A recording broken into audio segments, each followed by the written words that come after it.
Okay, we're ready to begin. Okay, I'll call this meeting to order and formally open the Scrutiny Commission on Skills, Economy and Growth this evening, 15th of December at 7 o'clock. Welcoming everybody who is joining us online, and just a reminder that we have to formally be quorate in the building, regardless of the restrictions imposed nationally. If anyone is asking questions about how it is that we are being asked to meet for work when everyone else is being encouraged to stay at home. Obviously, running a hybrid meeting is particularly challenging. I've done it once before, but I would still ask everybody to bear with me to make sure that it works properly. Everyone will need to raise their hands to make sure that I can see them if they want to ask questions.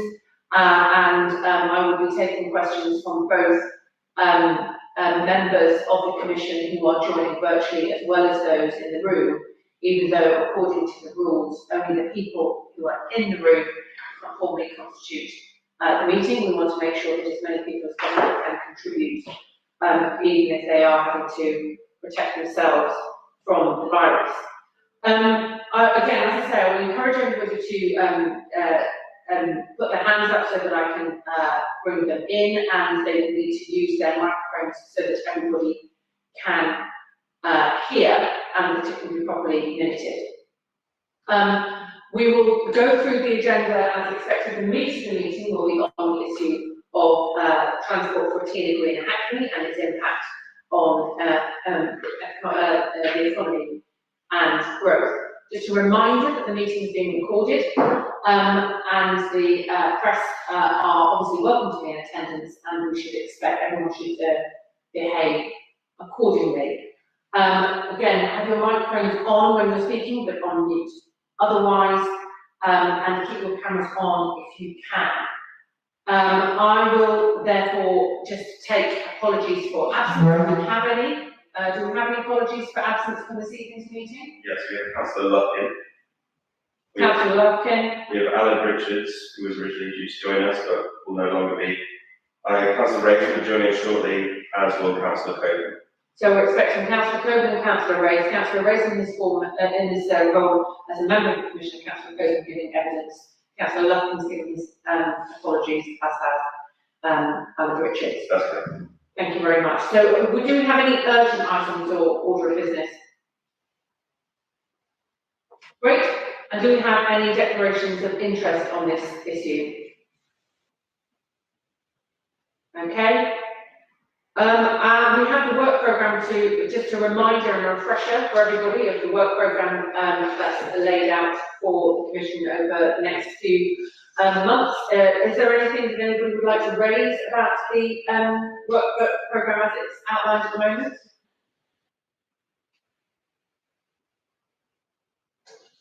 Good, that's marvellous. We will take that as read, and then we will move to the meat of the meeting, which is the scrutiny of the transport function of the Council in the context of COVID recovery. Obviously, the pandemic has had a significant impact on traffic levels in the borough.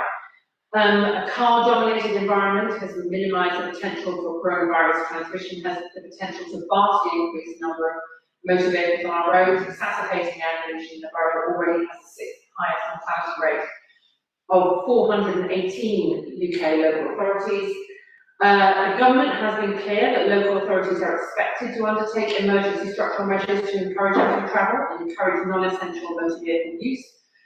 As the borough rebuilds and moves towards achieving its net zero targets, ensuring that clean, green transport policies in place and in a way that is attractive and accessible to residents will be crucial. The Commission will hear from lead officers and Cabinet members on Hackney's progress towards this goal, note their presentation and pose questions about the future of policy in this area. I'd just like to emphasise for the avoidance of doubt that we are the Skills, Economy and Growth Commission, and we're looking at this in the context of how the COVID recovery and the strategic decisions being made about transport in the borough have an impact on people's ability to get to work, connectivity to work, and the overall economic growth of the borough. So I'd like to introduce the people who are going to be giving evidence this evening. Initially, we'll have a presentation from Andy Cullinan, who is head of street scene. We will also have an attendance for the question and answer, which I'm hoping will be able to dig deeper into these issues. Councillor Mette Coburn, who's the Cabinet Member for Energy, Waste, Transport and Public Realm, and Jeff Gardner, who is the Principal Transport Planner for Street Scene. Andy, I'm very pleased that you're able to join us. I think you've been sort of guided that we would like your presentations to last no more than 20 minutes. I would be very grateful if you could be mindful of that, and I will warn you when we've got about 5 minutes left, so that we can keep the time and we can maximise the amount of time for questions and answers. Andy. Yeah, thank you, Chair. Do you mind if I share my screen then? You certainly can. Thank you. Councillor Smith, welcome. Councillor Smith is joining us virtually. Just a reminder for everybody who is with us virtually that the screen is a little bit challenging for those of us in the town hall because obviously it's a long way away from quite a few of us. So we will be looking for clarity as much as possible. So, Chair, can you see the screen of my presentation? We can, but I have to say your the sound is low on you. Is that better? Because you've got a microphone. Exactly. Right there. Can you hear me? Can you just try that speaking again? Can you hear me now? Yes. Good. Right. Okay, Chair. Thank you very much. Yeah, with your permission, what I'd like to do, and I will try and keep to the 20 minutes, is to run through some of the background, talking about the policy, what we're doing at the moment, and a very quick look ahead.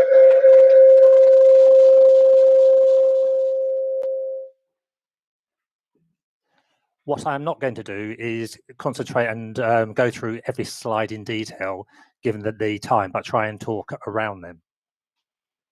Firstly, though, I'd like to give some key facts that, you know, as a council, we have been putting out. So I'm sure you are already aware of these. That 70% of residents do not own a car.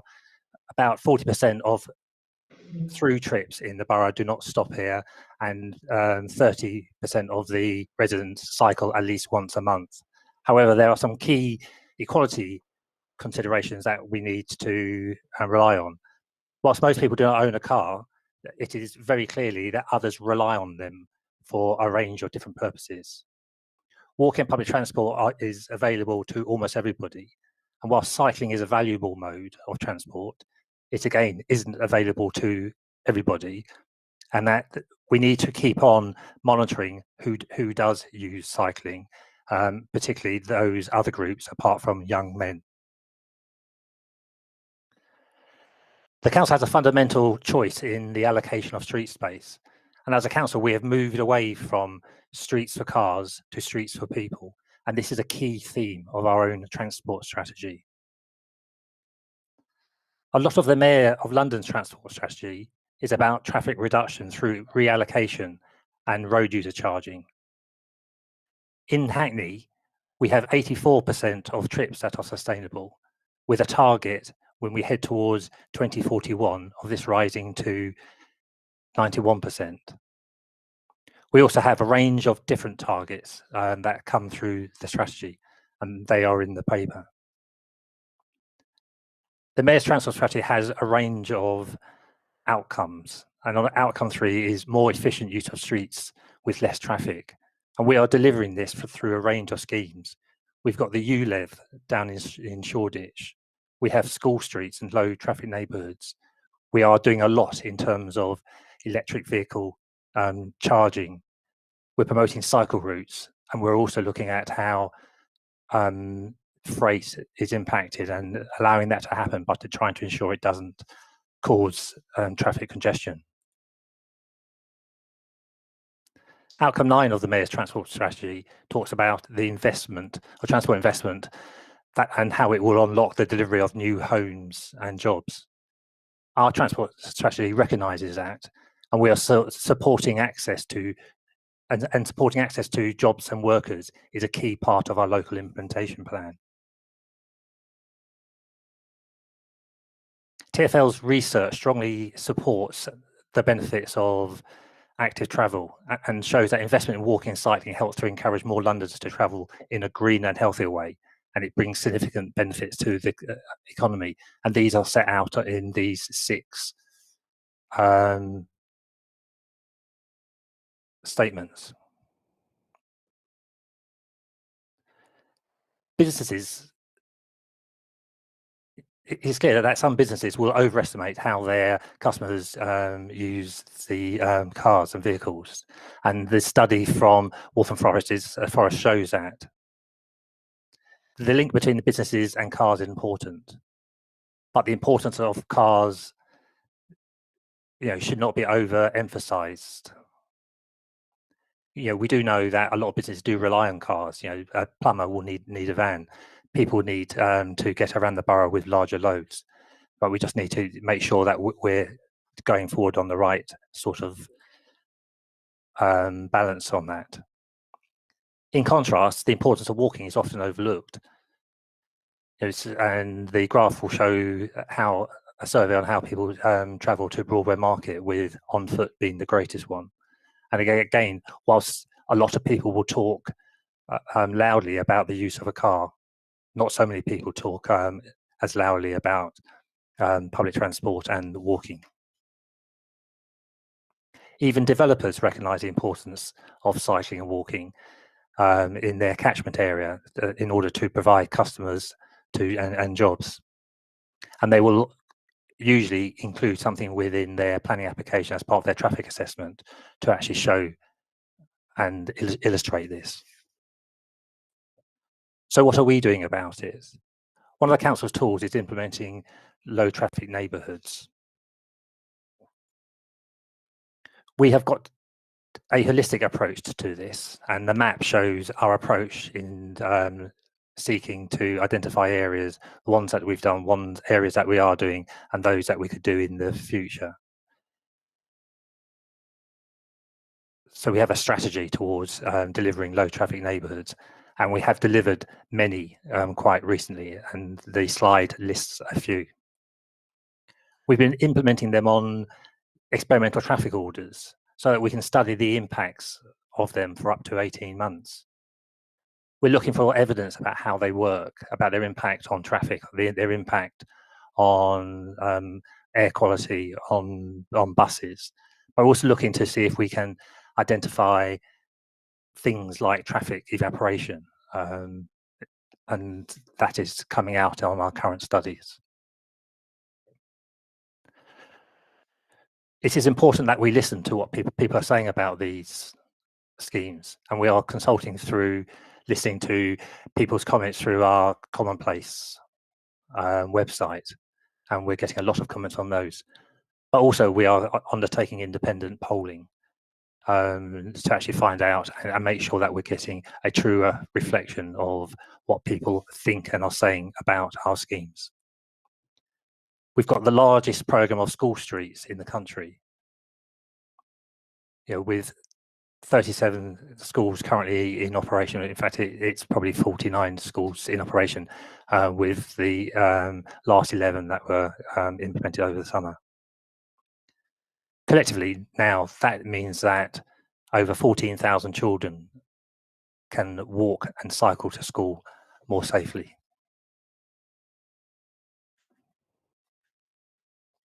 The funding for the school streets comes from a number of different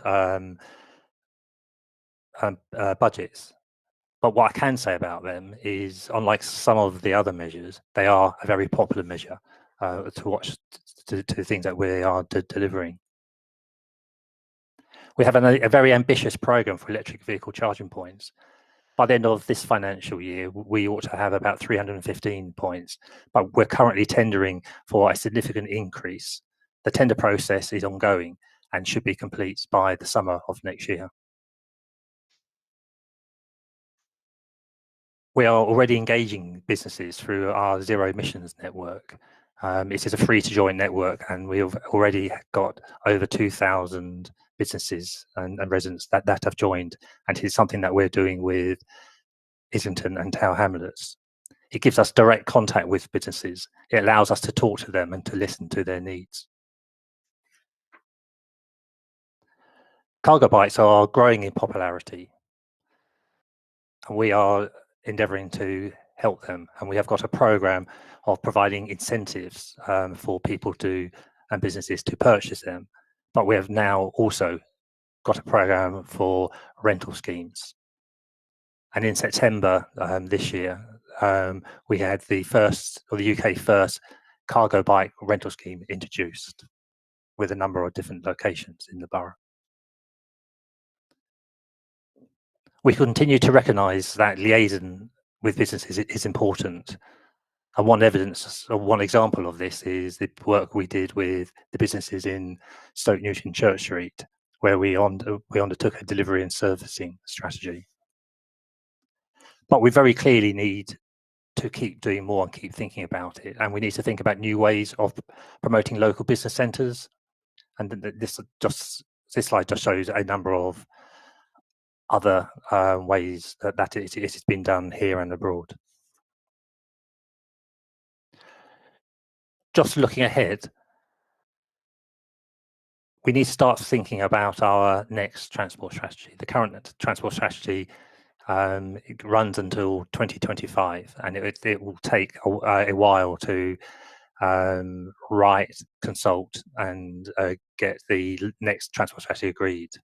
It is likely that the overarching vision will encompass climate change, but we also need to focus on supporting local communities, which will include business, and also about living sustainably.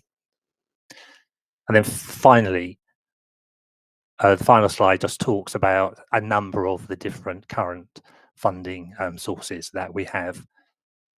One of the issues that we are going to face, though, is TfL's uncertainty of their funding going forward, and that could make a big difference to the funding budgets that the council can access. And that's that, Chair.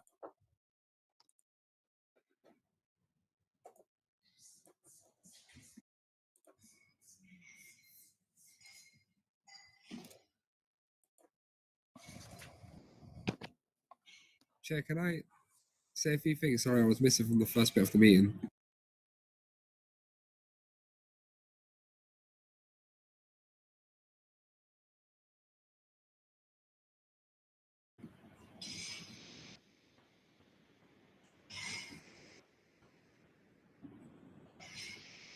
I don't know if we can hear anyone, can we?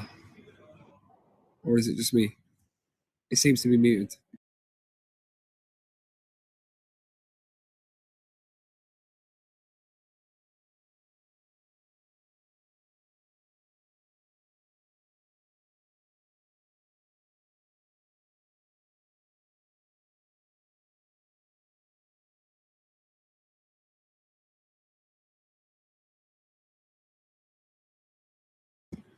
You can't hear me. Okay, so you just want me to speak, yeah?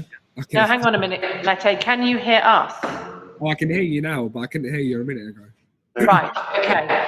We were expecting that simply there would be a presentation by Andy, and then the questions would come from the Commission to you, Andy, and to Jeff. So unless you have a particular representation you'd like to make before the questions go ahead. Fine, Well, I mean, okay. yeah, I was planning to give an overview, but like obviously if you prefer me not to, then that's absolutely fine. How long were you expecting your overview to take? It was just going to be a 2-minute introduction to Andy, but obviously I came in reverse order, so you know, I mean. Okay, well, it'll be useful to hear your 2 minutes. So if you'd like to go ahead now, that would be great, and then we can kick off with the questions. I feel like I put myself under pressure now to say something different. Thank you, Chair. I appreciate your time, and thanks to everyone on the Commission as well. Thank you to Andy and to Jeff, who's with us today from the Street Scene team. 2 very incredibly hardworking people who have been doing a lot over the past 2 years to get sustainable transport policies into practice. But I just wanted to say a few things just in relation to what you've heard around various different schemes, both be it the low traffic enabled schemes, the school streets, and also everything else that we're doing around our cargo bike sharing scheme and bus priority and pedestrians as well. Obviously, it remains a very big priority for us that, you know, pedestrians, cyclists and public transport users are still continue to be a priority for us in Hackney, and that's sort of the way we're progressing, and that's why we've that's why we've been putting out the low traffic enabled schemes in Hackney, and obviously we had the Stoke Newington scheme more recently. What we have seen, and what we have seen both through the Hamilton low traffic neighbourhood, which we took to make permanent a few weeks ago now, is that both traffic within both the LTNs and on the boundary roads are reducing, and this is consistent with what we see across most of the low traffic neighbourhood schemes. Of course, most of them are so we have to sort of continue to assess the detail. Mete, can you just bear with us a moment, because we're you. Okay. Okay, Councillor Coburn, could you resume? Could you try again, please? Yeah, sure. Can you hear me now? Yes.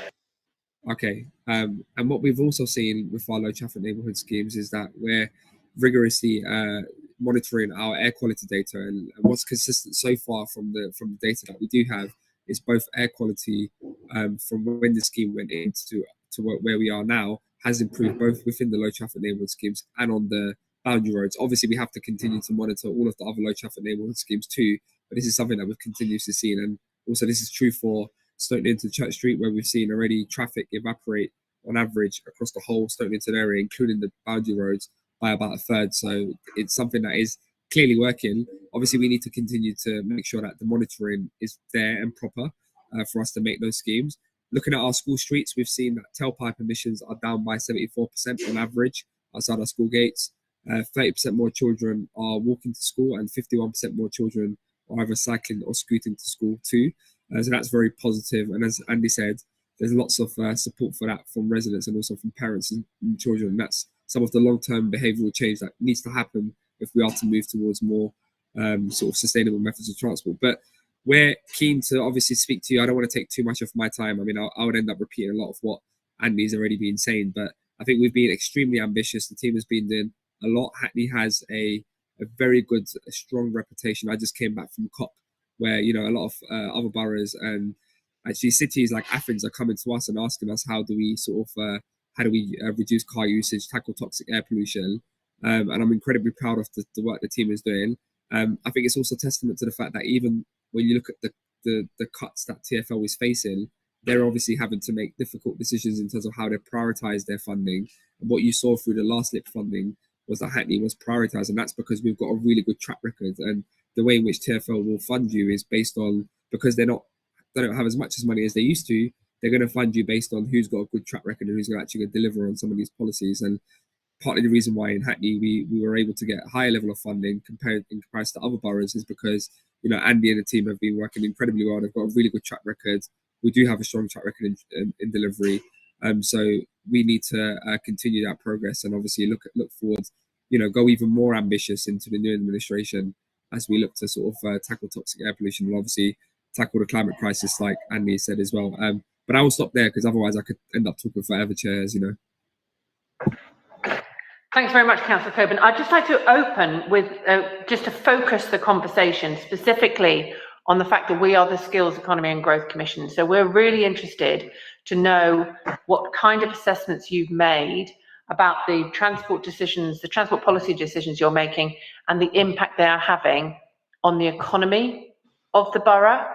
I'd just like to add to that we know that the Department for Transport often makes decisions about whether there should be new roads or whatever, because they, but with the basis of traffic movement being an indication of economic growth.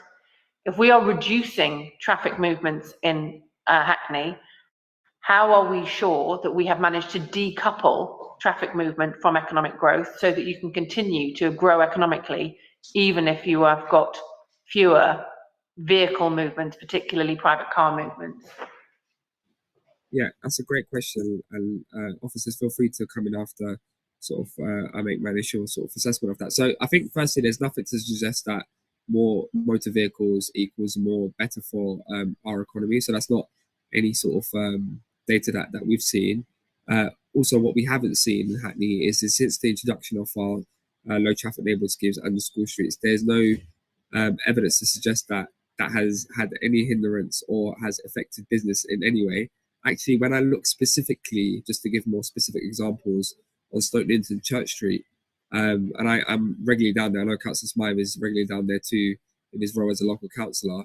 What we have seen is that since we've introduced the low traffic neighbourhood scheme, it has had an increase of 6% of pedestrians on Stoke Newington Church Street, which is exactly one of the other reasons why we're doing this. Is it's better for business. You know, maybe in the short term there will be people will be getting used to it, but partly the reason why we're doing the low traffic neighbourhood schemes is because we want it to benefit business by encouraging more footfall, because we know that the more you walk past some of your local shops, the more likely you're like to shop from some of your shops as well. So it's trying to create this vision of 15-minute cities where we're trying to really create these town centres and people to not have to travel outside the borough to go about their business in terms of what they need to buy. So we haven't seen any negative impact in terms of anything to suggest that less car usage means less business, and that's not what we've heard from businesses. That doesn't mean to say it's not true. We're obviously open to listening to businesses, and I regularly meet with lots of different businesses around this context. But what we have actually seen is this is specifically designed so we can help support business by increasing footfall. And obviously we know that the percentage of people who cycle are more likely to stop as well. So that's what I would say on that. Andy, I don't know if you wanted to add anything.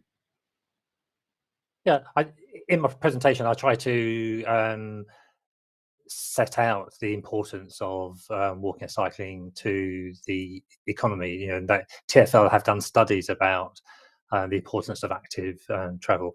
I think the DFT assessments are looking generally at something quite different to what is going on within the borough. You know, there's other statistics about the investment and benefits of cycling, you know, and the rate of returns for that. So I think it is very different. If you look at the studies, we show the amount of people who actually who actually drive to some of these businesses is actually quite low. A lot of people will go on its local trips. It will be people going walking, cycling, public transport. I think we're in a very different situation than saying it's the benefits of the motor vehicle. There are a lot of other options for a lot of trips because it's quite a local economy. I'd like to bring Councillor Race, who's indicated, and please raise your hands if you're in the room. I'll take Councillor Sharman and then Councillor Stopps and then Councillor Patrick. Sorry, Councillor Spence. Thank you, Chair, and apologies for being several minutes late this evening.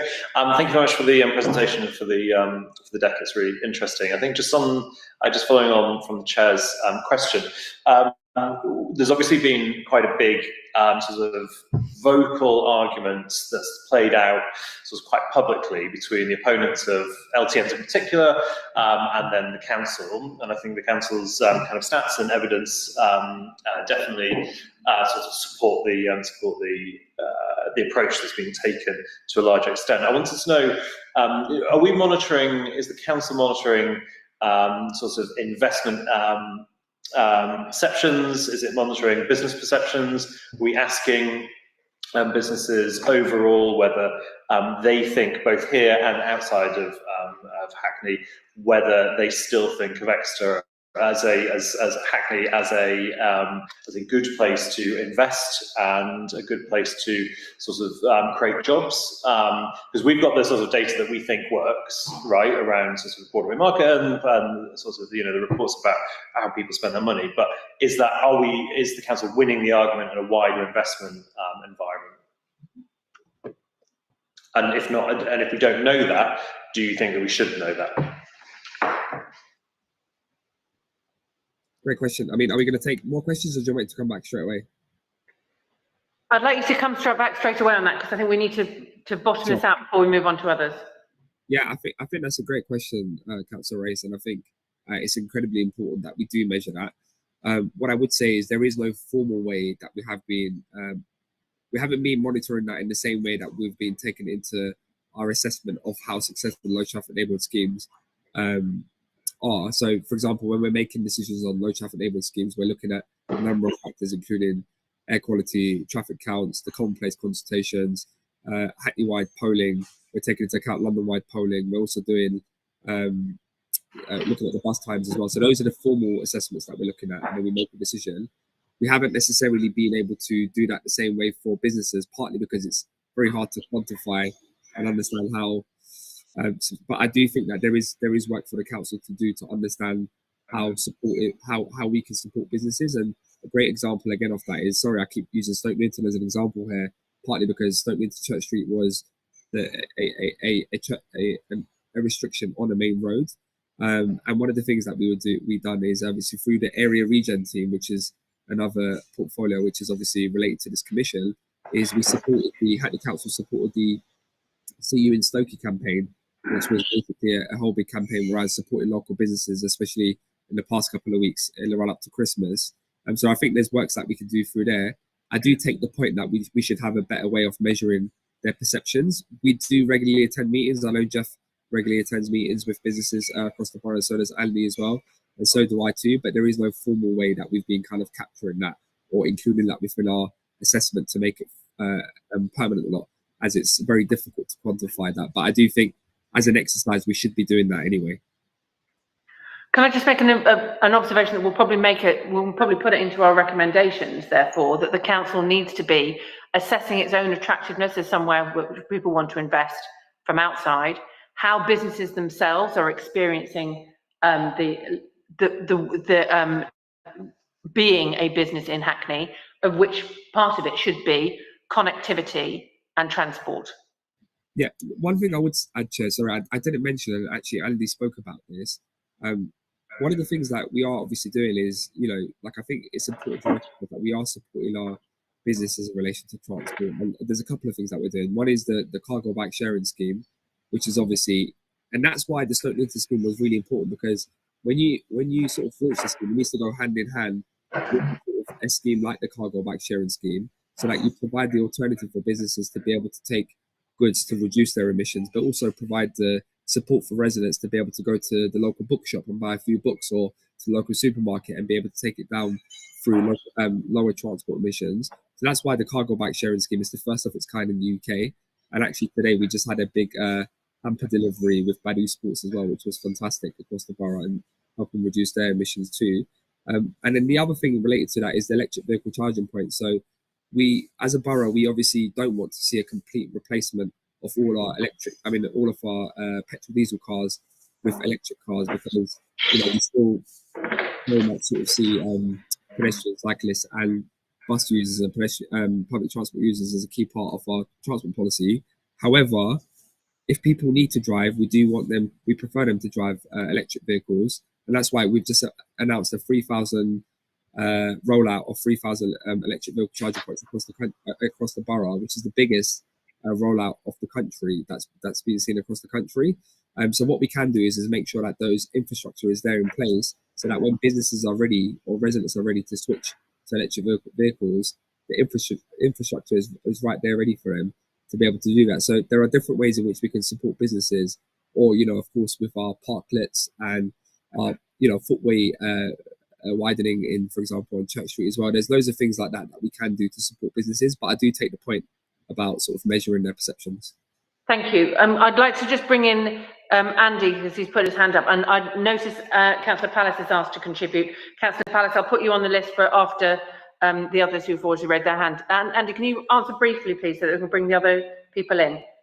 Okay, I just wanted to say that in terms of measuring business perceptions, that really would come through the regeneration team, and it'd be up to my team to actually speak to them, just to make sure that they are collecting information as to how they feel about the transport issues, the connectivity issues, and what's going on across transport wider. So that is something that we can pick up, but it's not something that my team would be measuring directly. But we as just to emphasise, Andy, we as the Skills Economy and Growth Commission spend a lot of time talking to the regeneration team.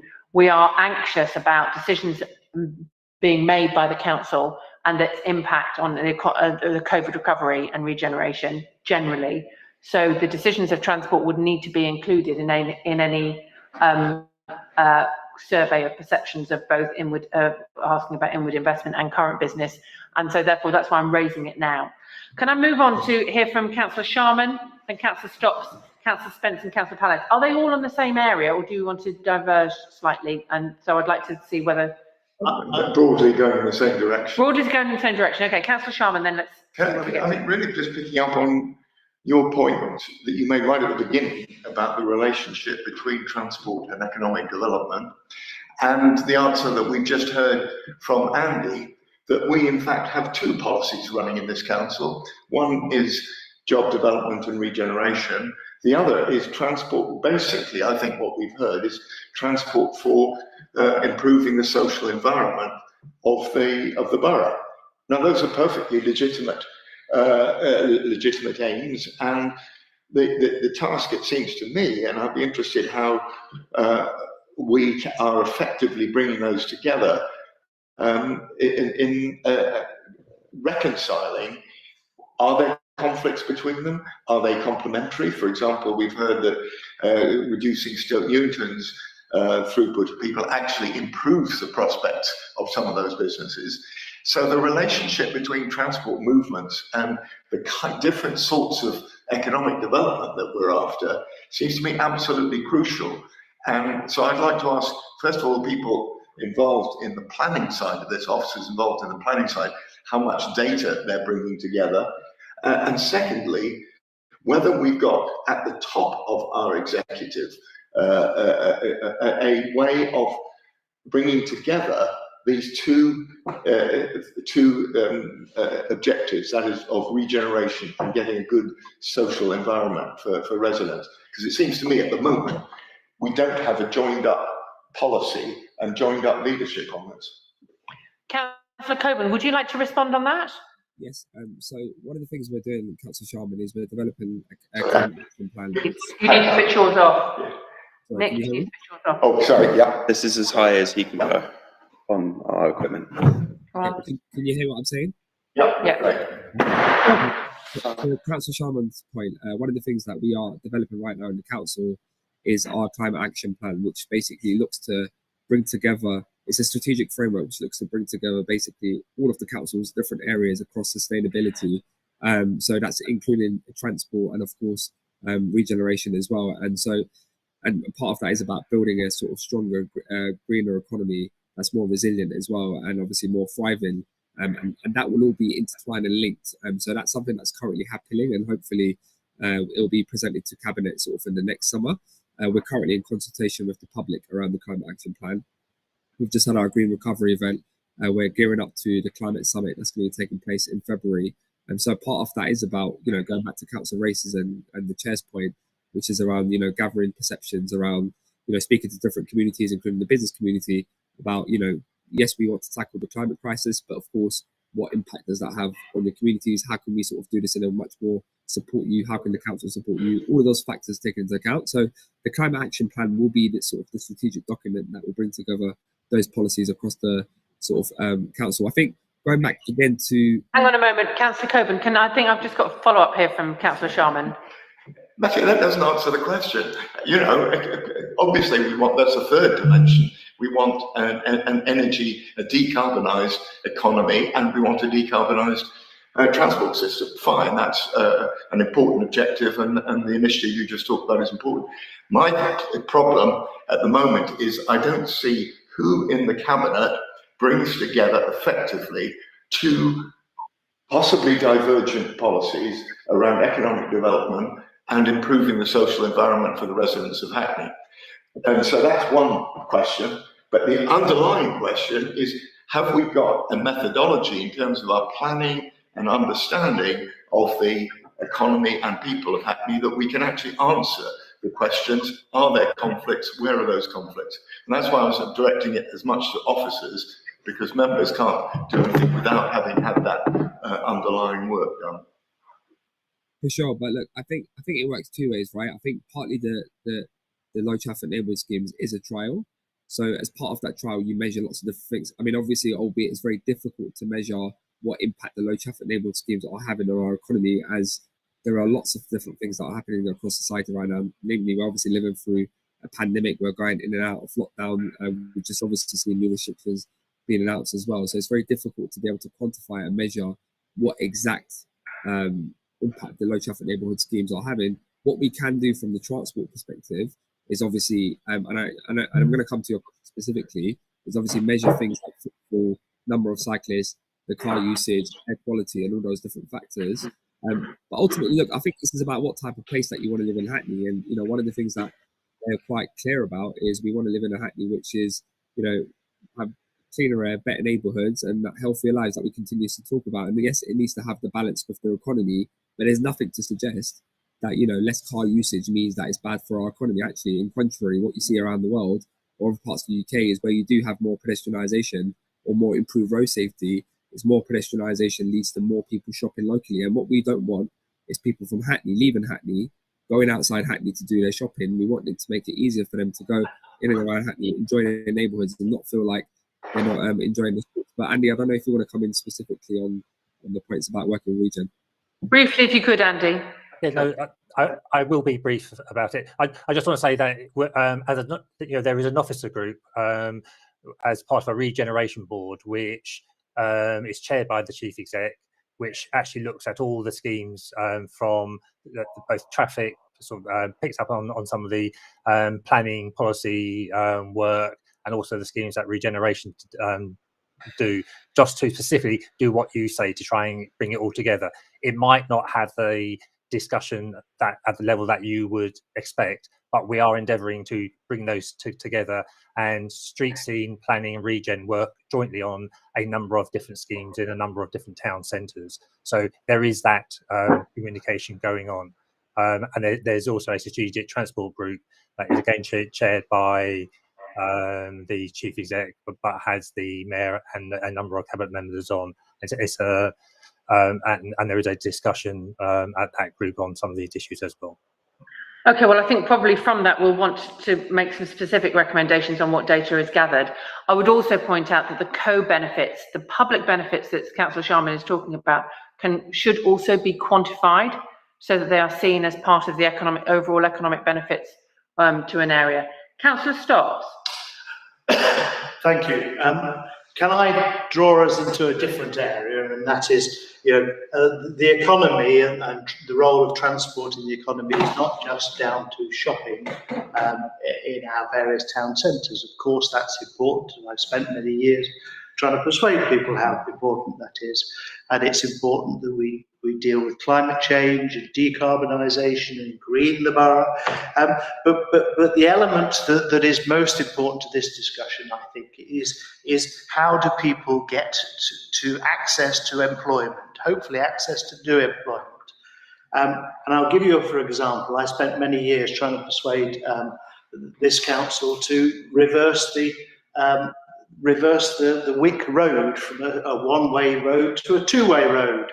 And so now we've got buses that go both ways, and it makes sense for people to get on the bus, and they know how to get to the east of the borough, because the east of the borough, bizarrely, for such a small borough, is poorly connected. And if we want people to go from the Pembury estate to work in Stratford, it's really quite difficult, particularly if they only want to spend £1.50 on. Councillor Stocks, what's your question? So my question is the background, and I'm insisting on putting this background because we want to bring this into transport and to how people get around. It's not just about building a greener, better, prettier Hackney, which of course is important. But the question comes down to connectivity, and the primary bit of connectivity we should be talking about in terms of the economy of this borough is the bus. Now, I've raised this for a number of years, and in 2020, in December, the Labour group received a document that talked about all of the bus priority. And we've got plenty of time, and the officers but this is within Labour group and not. So my question is, how on earth are we going to improve our bus services in terms of connectivity to more areas, to more employment and in terms of improving the performance of those bus services so people aren't sitting in traffic and they can get gainfully employed, they can rely on coming home to their childcare circumstances, etc., etc. There is a big hole in how we are delivering our transport strategy. Our transport strategy calls for bus priority. Thank you. Thank you, Councillor Stopps. Andy or Councillor Coburn, which one do you want to take that? Well, I could say a few things, maybe, Andy, and then you come in if you want. But there's a number of great question, Councillor Stopps. I think there's a number of things that, I mean, obviously we're currently going through. I'm sure you're all sort of closely following that. TfL is obviously currently negotiating their sort of deal with financial settlement with the government, and obviously that has huge implications on the bus, especially in Hackney. We know that lots of residents in Hackney depend on the bus to get around the borough.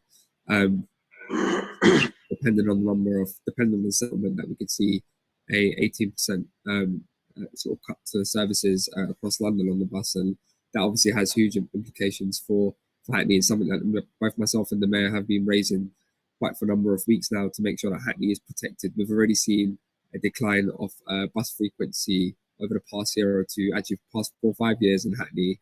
And, you know, unlike other boroughs, obviously Hackney don't have the tube. Yes, we have the overground, but as you, for all the reasons that you've outlined, it's important that we help support those people. So there's a number of things that the council can do to help make it easier. The low traffic neighbourhoods, you look at some of the bus routes like the 394 and others, it's helped improve their speed. So the low traffic neighbourhoods actually can help support the buses to move around quicker, and because obviously they go through much more quieter routes, particularly for our bus gates like on Richmond Road, on Church Street, like Shepherdess Walk and other sort of specific areas across the borough. There's the other than that, obviously we've got the bus priority and the bus lanes, and that's something that I know Andy and the team will want to sort of touch upon in terms of what more we can do, and I think that's a priority for the administration as well. So I think absolutely, and on your point about the, I think it's really important to relate this to the point about the economy too. You spoke about the east of the borough, and it's correct, because, you know, as you look at where I am actually right now in here east in Plexall, you know, this place has got 3,500 jobs that are sort of being created there since the Olympics came into place. And obviously, you know, part of the problem we have with the east of the borough is you've got all the creative industries which are coming to Hackney Wick. You've got the here east section here. You've got the investment to the Hackney Wick station as well, which was a lot of money. But the problem is there isn't a bus that comes down here, and it's something that both myself and Andy, the mayor, have been continuously raising with TfL, and we're looking at more innovative ways of securing funding that could subsidise their cuts. So looking at Section 106 funding to see whether we can use that to sort of increase the frequency or put a route into this side of the borough. So I think we need to be much more innovative about the funding, but ultimately, you know, we're dependent on TfL, both in terms of regulatory and obviously finances for the buses. But Andy, I don't know if you want to come in. Just to say that we have got a number of bus priority schemes that we are looking to deliver. I know we need to do more. We need to keep on making sure that we are looking after bus priority. As Councillor Coburn has said, you know, we are talking to senior people within TfL and GLA about bus issues, and it's something that we do keep on pushing at. You know, last week we met with TfL to try and understand and get more information and data from them about bus journey times, where the delays are, and we're certainly trying to push them on schemes, on some larger schemes about what happens on Homerton High Street, down Hackney Road. And Hackney Road is a significant problem, given the fact that part of it is in Tower Hamlets, so we need to work with them. So there is work going on in bus priority. Councillor Stopps, do you want to follow up on that? Yeah, I just would like to see a work, you know, in the Labour group paper we got, it said these things don't cost much money because we can make 24-hour bus lane, we can do this, we can do that. It's dead cheap to put in bus lanes. It's far cheaper than all the other stuff. And I'd like to see a programme, not just promises that we care about these things. And that's what you did a study in 2015 that came up with these ideas, and it's 2022 now, and we haven't seen many, but are the ones I've agitated about. We may want to make a recommendation again that a review of the review. Well, that in terms of COVID recovery, the prioritising of bus routes and providing the support for buses will be something that we'll want to see what you guys are doing as part of that COVID recovery. Because what you said doesn't really add up to all of that. Can I just bring in Councillor Spence, who was next on the list, and then I'll bring Councillor Palace, and then back to you, Councillor Race. Yeah, thank you, Chair. So is that on? No, it's not.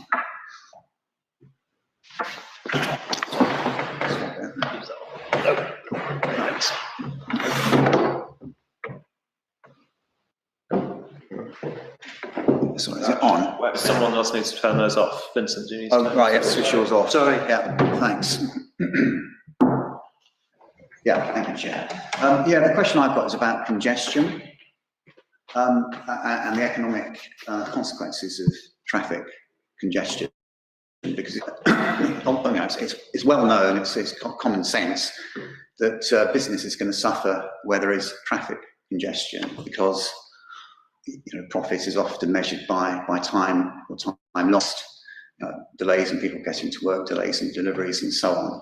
And I'm concerned that we're not doing enough to assess congestion across the borough and the changes in congestion that we're seeing as a consequence of our policies, notably the LTNs over the last 18 months.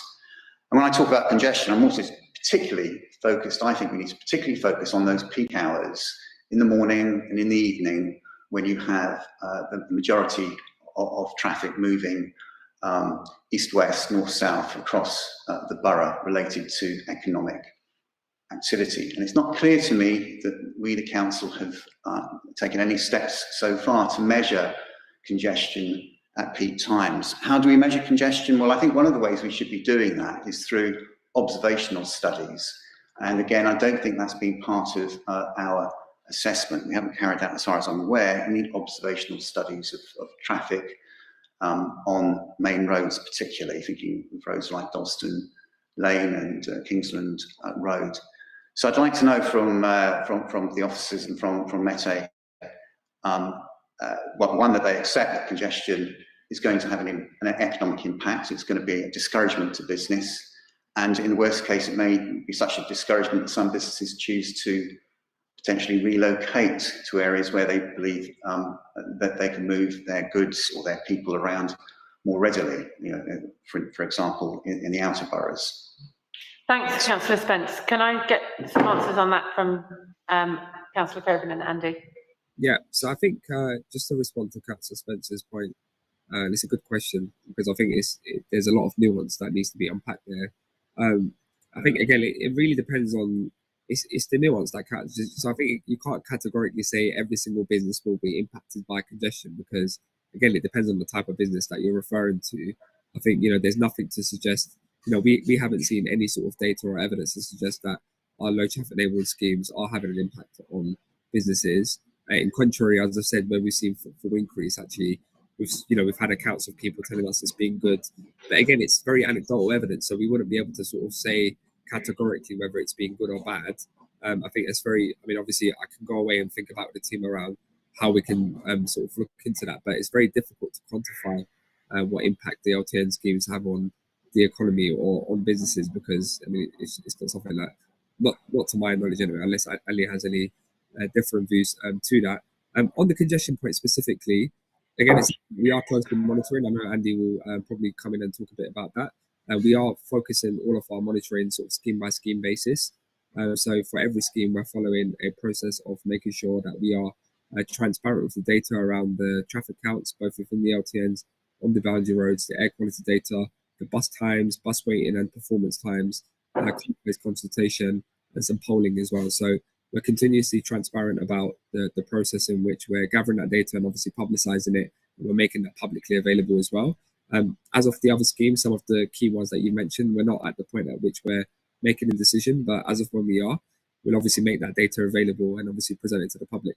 Andy, I don't know if you want to come in? Yeah, just very briefly, I think looking at the traffic levels and congestion on the main roads is really important. We, as part of this, we have put in about 20 new continuous traffic counters so that we can actually understand the issue better. We get delay and congestion maps from Transport for London on a fairly irregular basis, rather on a regular basis. We have last week in a meeting with TfL, we've actually asked for their access to their INRIX data, which where this comes from. So it is something that we are looking at. But in a way, congestion and delays on the main road network reflect the fact that, from what I said earlier at the start of my presentation, about 40% of the traffic in the borough is just through traffic. It doesn't stop in the borough, and it's the harm that traffic takes. And going forward, if we're going to look after businesses in the borough, allow people to move around more freely, we need to actually start looking at addressing that level of through traffic. Thanks very much. I think we'll, Councillor Spencer would like to come back briefly. Yeah, I mean, sorry to come back, but I don't feel you've addressed the question about peak traffic times when you've got most people moving for work purposes in the morning and the evening. We haven't identified those particular points in time for measurement of traffic and congestion on our main roads, and I think we need to do that. And also the second point, which hasn't been addressed, which I raised, was about the benefit of observational studies as opposed simply to doing these traffic counts. And my understanding is that observational studies are a well-established method of contributing to these sorts of transport policies elsewhere, and I'm not quite sure why we haven't done that in Hackney. That's a useful thing to follow up on. Can we hear from Andy on that, on the measurement and so forth? Yeah, the delay maps and congestion maps that we get from TfL are about peak times. It is about looking at the morning and evening peaks. So yes, we do look at it. Ensuring that we've got access to, or better access to, some of TfL's data is about allowing us to better understand what the impacts of the peak time flows are. I do agree that a lot of the data that we have put out into the public domain is 24-hour traffic flows, and with our traffic counts, we do need to continue to look at what is happening during the various peaks, and that is something that we need to continue doing it. Observation surveys, yes, it does have some worth. A lot of it ends up being queue length monitoring, and that is fairly standard. However, for monitoring against our LTNs, it is very difficult to isolate what is happening in one particular road against, if you're doing queue lengths, against a particular impact from a LTN. So they do have benefits. We do occasionally do queue length and observational surveys, but it is easier and you get longer, much more data by doing week-long traffic counts than you do from a few observational surveys where traffic can vary so much from day to day. Can I just follow up on that, Andy? Because I think the thing is, those numbers might make sense to traffic experts, but the experience of residents and people will be, we experience the queues, we experience the peak time, we experience the congestion. And when the data comes back, which doesn't reflect what they experience, it feels like we're not listening. No, so I think there's a value to finding some way of measuring something which at least chimes with people's experience and will therefore acknowledge the necessity to adjust things over time. Sure. I think, Councillor Bennington, just to respond back to you, and I may differ on this as well, may want to add on. I think that's the reason why we have obviously the commonplace consultation. So partly the reason why we have the commonplace consultation is because we want to understand the experience of how this is live, what impact it's having. So that gives the opportunity for residents, for businesses, for people who are in and out of the area to tell us live how the scheme is impacting. And the brilliant thing about the live consultation is that I, as Mete Coban, can go on there initially when a scheme is launched and say, oh, I think this is a great scheme. 3 months later, I might have noticed, for example, like you said, based on my observation, my experience, that there's a problem on one of the streets from displaced traffic. 6 months later, I might go on there and say, I think this is the worst thing that's ever happened, or the greatest thing that's ever happened. It allows the resident the opportunity to give us their live feedback. And that's what we, as part of our decision making, we take place consultation very importantly, both in terms of making sure how we can look for improvement. So, for example, on the Homerton LTN, we quickly saw that residents fed back about Roding Road and the impact that was happening. So we committed to doing further consultation on rolling roads. So that's the purpose of the so that's in effect, that's our observational perceptions, which we're gathering that live from the resident. So we should be recommending people to submit their own videos from their own front doors onto that commonplace app. I'd like to bring in Councillor Palace now, who's joining us remotely, and then I will also say that I've seen Councillor Smith, but I did say that I'll go back to Councillor Race before we go to Councillor Smith, if you can bear it. Councillor Palace first. I do apologise, the internet's very bad in the Star, so I'll try my best. Internet, you can hear me. I've just got two questions.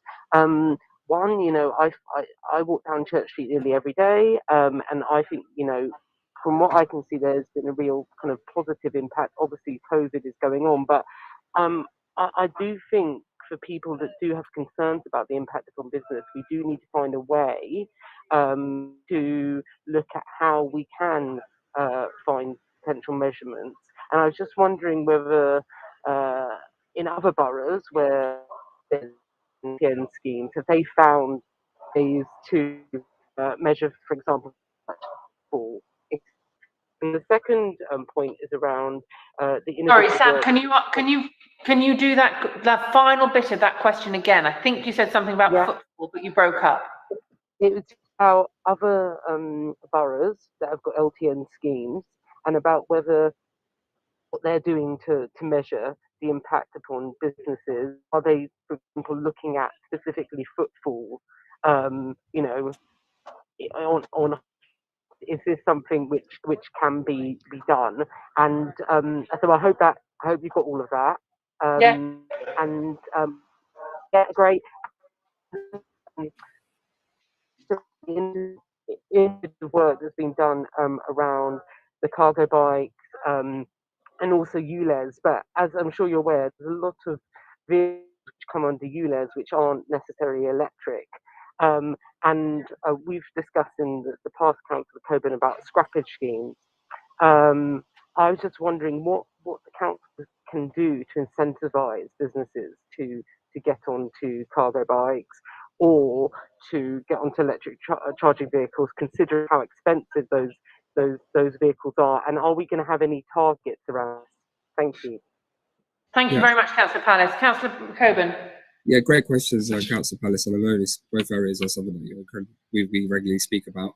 I think on the measuring the business, I think the point's well made from the Scrutiny Commission. I think we obviously measure footfall. Like as I say, we do it on Church Street specifically, and obviously Church Street is unique because it's the first road restriction on a road which has loads of obviously businesses on it. So footfall is one thing, but I take the point. You know, you can't really quantify whether that's having a impact on a business. So I think we need to go away and think about or look at other boroughs to see how or if they are measuring it. It would be interesting to see. So I'm happy to bring that back to the Commission at some point. And then specifically in relation to the incentivizing for electric vehicles, again, it's very difficult for, we know that electric vehicles right now aren't affordable for most Hackney residents or for businesses because they are quite expensive. They're not really available on second hand. It's very difficult to find it at scale anyway. So we know that has an impact on the price. What we do know though is that obviously by 2030, the manufacturing of any petrol diesel cars will be stopped as per the UK government sort of directives on that, which means that hopefully we would see is sort of for the next, towards the end of the decade, we'll see an acceleration of electric vehicles being manufactured, which should see the reduction of the cost as we get more supply and obviously more secondhand becomes available. What we can do as a council is make sure the infrastructure is there ready for people to make that switch, and that's why the 3,000 electric vehicle charging points is an ambitious but important step to make sure that people can make that switch when they're ready to buy it. But then also through our parking enforcement plan, we're moving towards an emissions-based charging model, which is obviously incentivizing people to shift to electric vehicles. So again, it still remains, what we don't want to see is a complete replacement, as I say, of those cars by electric vehicles, because electric vehicles also pollute in different ways, both through tyre wear pollution and of course through the pollution of the batteries, etc. But if they do need to drive, we'd much prefer them to drive electric vehicles. Also, I think car clubs are an important part of this conversation because we know we've got a few car clubs that operate in Hackney. The stuff that we're doing around our e-bikes, we've got a new supply that will be coming into play sort of next year. I think those sort of schemes are really important to where people need to drive. If they do need to drive, they could take maybe not have a car themselves, but they may be able to use a car club, for example, or use the e-bikes that may be able to get them from A to B quicker. I think those are sort of schemes that we need to be looking at to incentivize people to, and obviously the cargo bike sharing scheme as well itself. Andy, I don't know if you wanted to add anything. Yeah, just to confirm that with some of our continuous traffic counters, they are also picking up footfall and cyclists. So we have in effect a continuous counter of footfall in Church Street, and it's stationed quite near to the fire station. The other thing we are doing with data is trying to look at other economic data. So we are getting some data from MasterCard to actually see where the purchases are, around some of the town centres. So there is, we are trying to analyse and investigate other sources of data, within particularly the Church Street scheme. Thank you very much. I'd like to bring Councillor Palace. Have you got a follow-up before I go on to Councillor Smith? I think that's a no. Councillor Smith. Yes, thank you, Chair, and thank you, Mette and officers for your report and everything. It's all, it's great, exciting work that you're doing. I just wanted to talk about the GLA for a minute, because I know they did a transport strategy in 2018. And they, it's a very ambitious strategy. You'll probably be very aware of it. Now, with COVID and obviously resources being a little bit tight, where do you think we're going to be heading with that strategy? Do you think we're going to be out of sync by a couple of years, or, basically just I'm trying to get an idea of what you think might be going on in regards to that, because that's quite key for us going forward.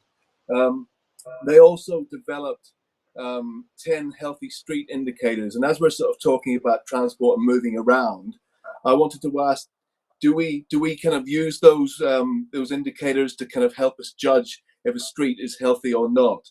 So it talks about, pedestrians from all walks of life being able to use the streets, easy to cross, shade and shelter, places to stop and rest. Councillor Smith, can I just remind you that a lot of those aspects of the transport strategy are within the purview of living in Hackney.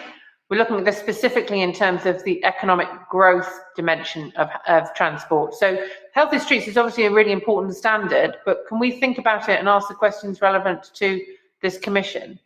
Okay, well, just on safety, which I think is important to economic growth, because if the streets don't feel safe, then people are not going to be shopping. So in regards to the problem that we have all over London with scooters on the streets, on the pavements, is there anything that you can suggest that we can do or reach out to others that they can do to help get scooters off the streets? Thank you. Thanks, Councillor Smith. Councillor Coben. Yeah, I think specifically to electric e-scooters, there is a London-wide pilot which is happening right now through London councils, and I think 5 boroughs are currently participating, of which Hackney isn't one of those boroughs. And it's basically looking at making e-scooters more, I guess, safer to use by their terms, and that's sort of like making sure they've got a number plate, all of those sorts of like indicators and all those sorts of functionalities which kind of discourage people from private e-scooters to more sort of public ones. I guess that's the rationale behind it. What we're looking at the moment is we're looking at to see what impact that's having in terms of road safety, obviously pedestrian safety. So we'll continue to monitor that. So Hackney's not part of that trial. In terms of the private scooters right now in Hackney, obviously it's a problem. It's a problem everywhere because they are growing at scale and more people are buying them. I know that my colleague, Councillor Susan Fujala-Thomas, who's leading on community safety, is in regular contact with the police. It's very difficult to enforce, partly because there's a lot, and I would also aid caution. It's not part of the conversation around this commission, but obviously we also know that has a disproportionate impact on some communities as well when you encourage the police to stop people pursuing people on electric scooters. So I think it's a difficult conversation to have, but again, that's where we are with e-scooters at the moment. Thank you very much. I said I was bringing Councillor Race. Councillor Race. Great, thank you. Thank you for the answer on the Scooty's question. I think it's just disappointing that we didn't participate in the pilot, because that would have got them off the pavements and onto the streets. My question it just goes back to TfL actually, and TfL's role in an impact on our economic development in Hackney. And from recent experience with the announced closure of Old Street, essentially for the Northern Line closure, the response from TfL I thought was not very understanding of the economic position of Hackney. It seemed to be entirely based on people in Hackney use the Northern Line to go to Canary Wharf or the city. Which does not feel very indicative of the economy that we have, the way that people work in Hackney, both leaving Hackney and then coming into Hackney. So I think there's a question specifically around the economic impact of that closure over the next sort of 4 or 5 months from January to May. But I also wonder about the strategic partnerships that Hackney has with TfL, based on economic impacts of their operations, rather than just sort of simply transport sort of implications. Although I don't think actually they've been very good at the transport implications of that closure in particular. But that's a slightly separate story. So just so you know, what are the conversations that we have with TfL about what they're doing and what the impact is on our economy, rather than just our sort of transport passenger patterns? Councillor Cockburn. Andy, do you want to hold first, and then I can come on this one after? Is that right? Sorry, I missed that. Yes, please. Andy, can you go ahead, and then Councillor Cockburn will follow up, I think.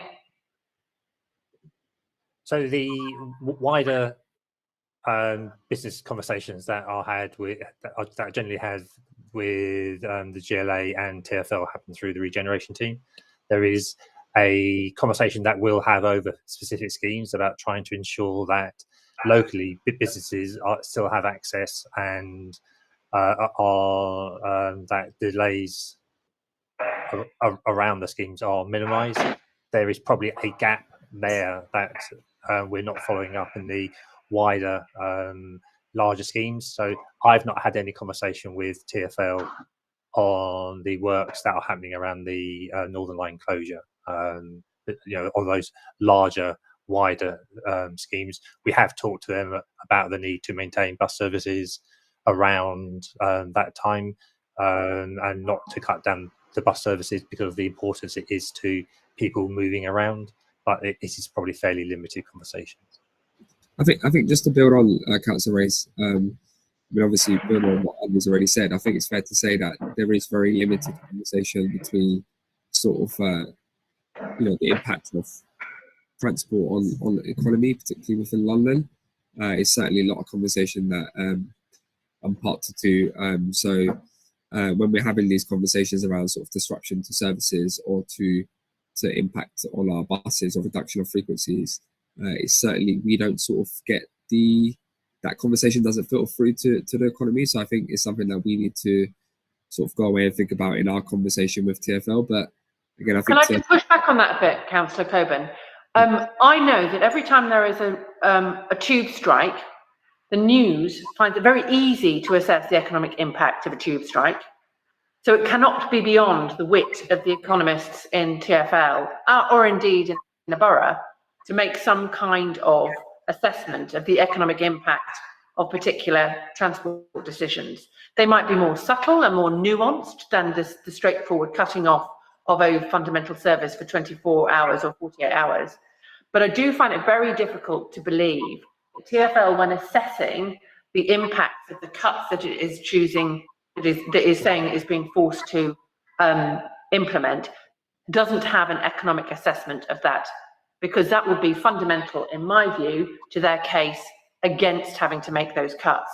And we should, consequently, as a borough, be making the case to TfL that you don't make your public transport cuts in our borough because of its adverse effect on our economy. We must be able to make those economic arguments as a borough and press on TfL to do the same.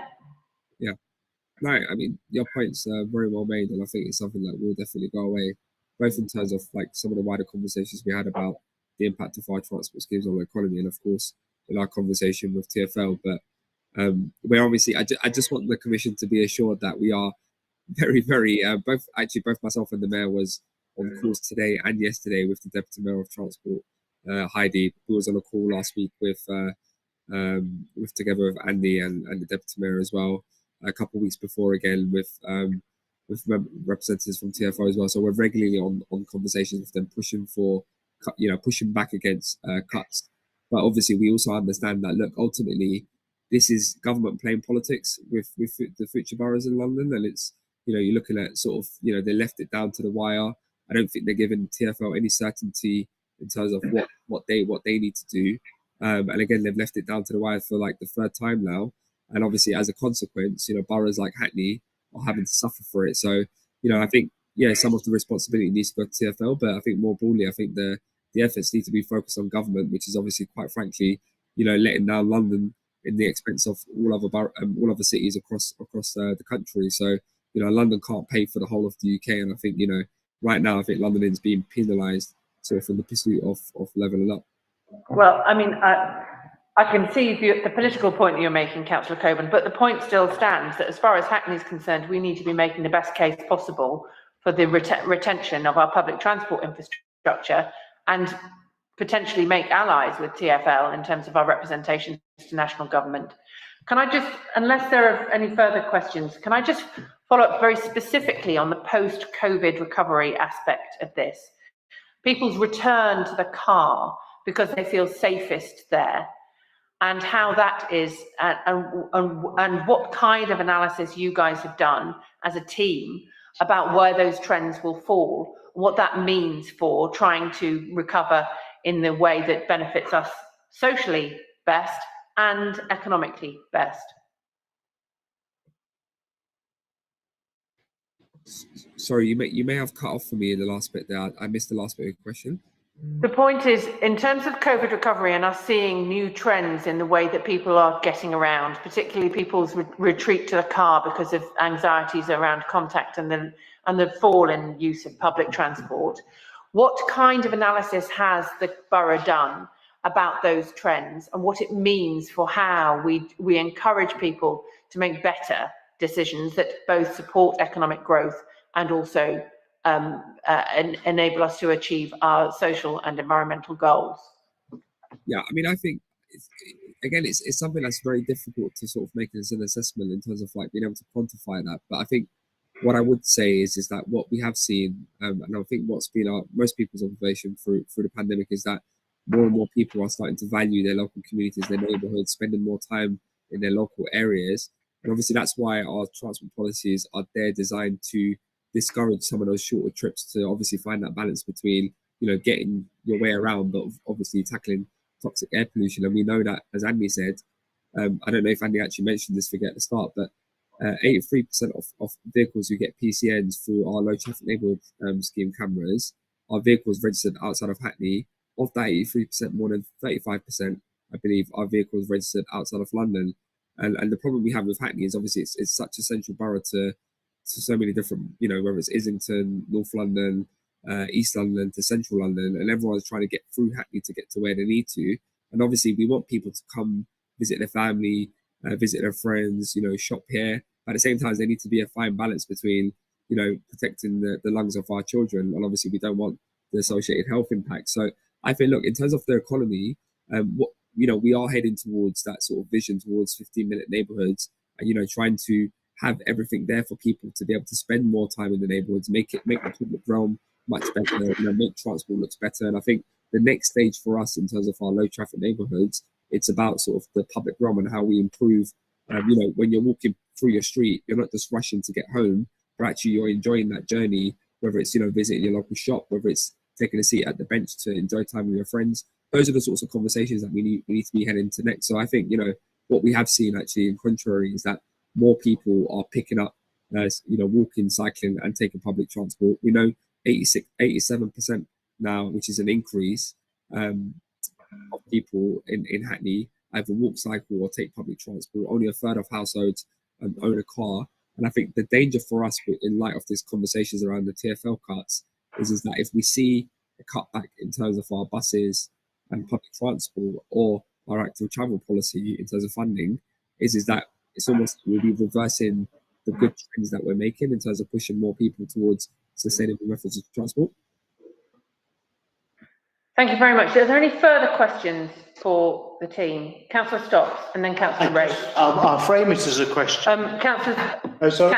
you need to put your mic on. Yeah, I'll frame it as a question. Is it accepted by Hackney Council that if we improve the performance of bus services, then we'd have more chance of keeping more of them because they would be used better and operate cheaper? So improving bus services is a win-win.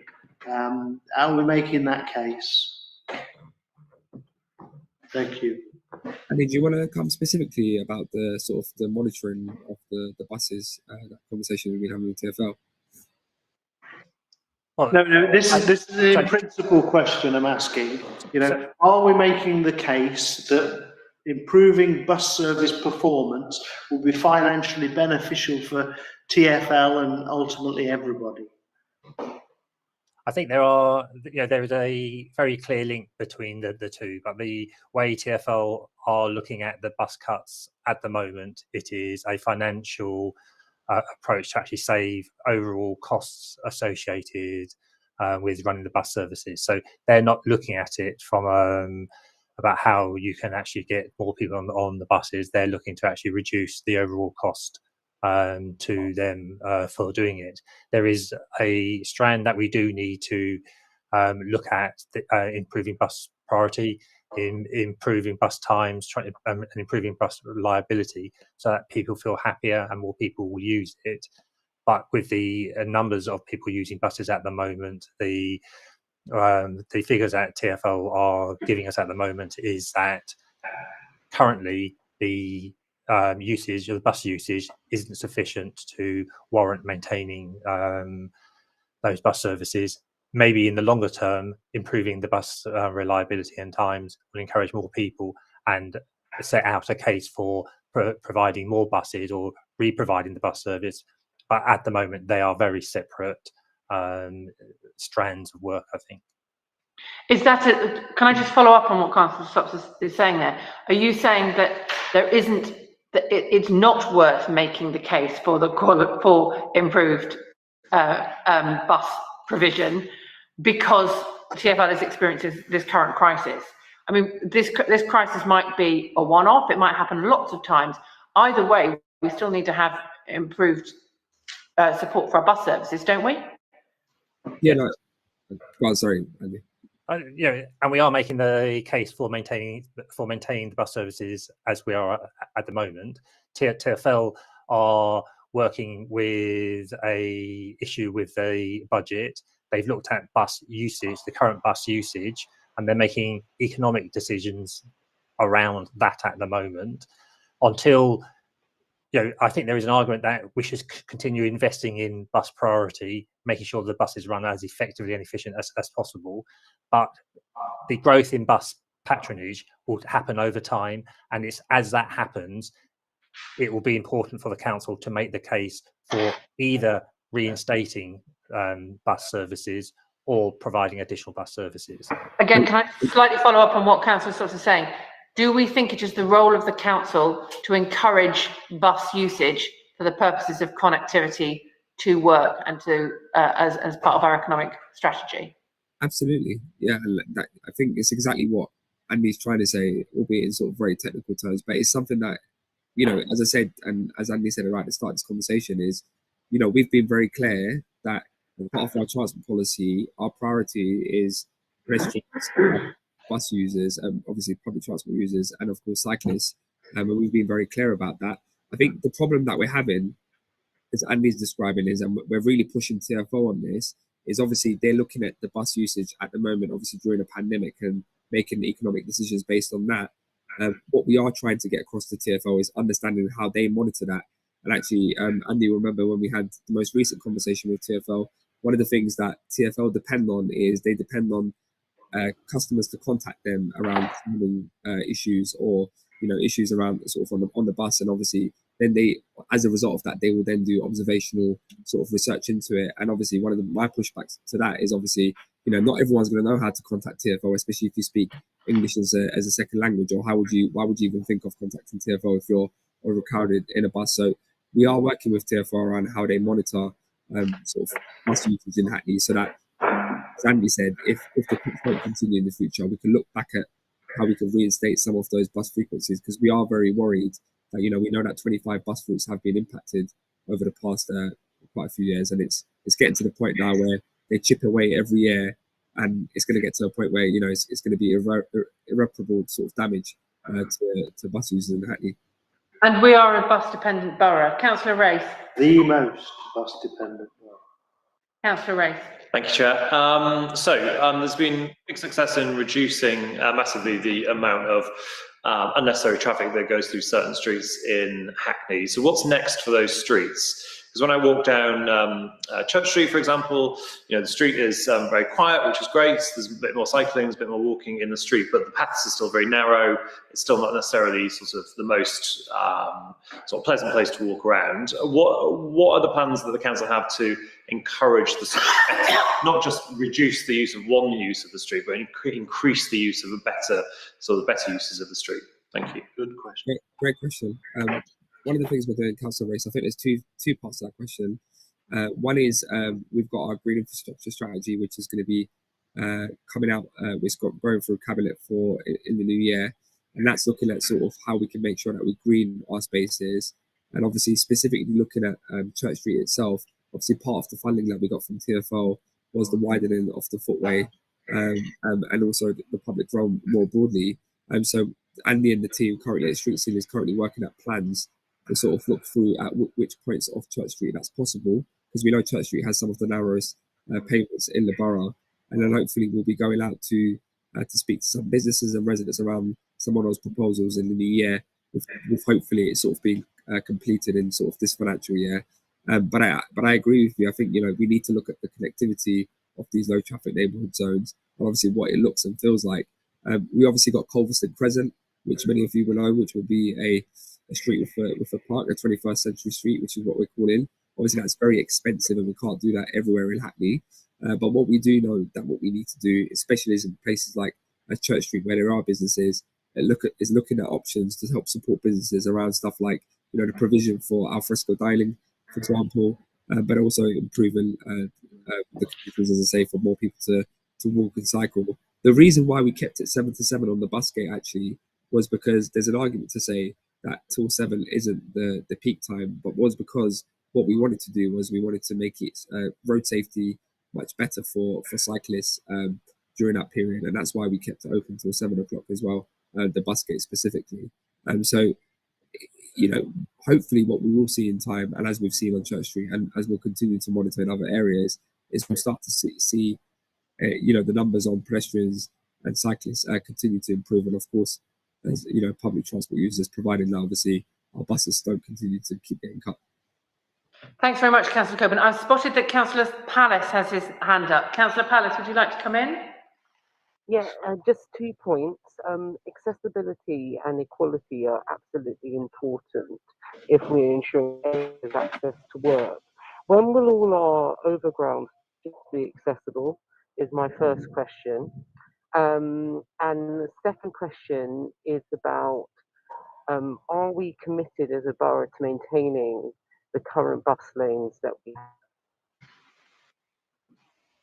Committed to maintaining the current bus lanes, is that the question, Sam? Yes, that we are committed to maintaining the current bus lanes that we have, yeah. Thank you. Councillor Coburn and Andy. And what was the first question? Sorry, Polly, could you? About accessibility and equality, specifically on the overground. When will our overground stations be fully accessible? Yeah. Andy, I don't know if you want to come in on both those points. We haven't got a date for when the stations will be fully accessible. We are reliant on funding bids being made through both TfL and Network Rail to try and achieve that. We are regularly pushing for further improvements to the stations to actually try and achieve that. notably at Hackney Downs and also at Stamford Hill. We've suggested for Stoke Newington that it could be done easy with some lifts, but the funding generally comes through Network Rail, so it is quite a long process, and it's when they announce their accessibility funding we can try and make bids either directly or via and work with TfL to try and achieve that. Yeah, and on the bus lanes, we don't. Nothing will happen to the bus lanes that we have currently in place. Yeah, so I don't believe that there is a commitment as such to maintain them all. We're not looking to remove them. We've got a scheme currently going through to extend the hours of the one on Mare Street, and we'll continue looking at extending the hours. So there are no proposals to remove them, but we will have schemes going forward to try and extend the hours of them. Thank you. Unless there are any further questions from anybody either online or in the room, I'm just going to make a brief summary of some of the things that I think have come out importantly in the discussions this evening.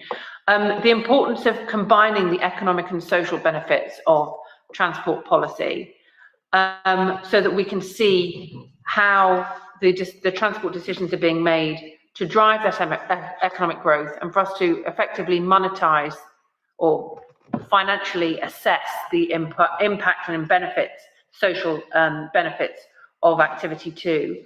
The use of data, in particular, Councillor Sharman raised, and us understanding the data to understand that economic impact of transport decisions.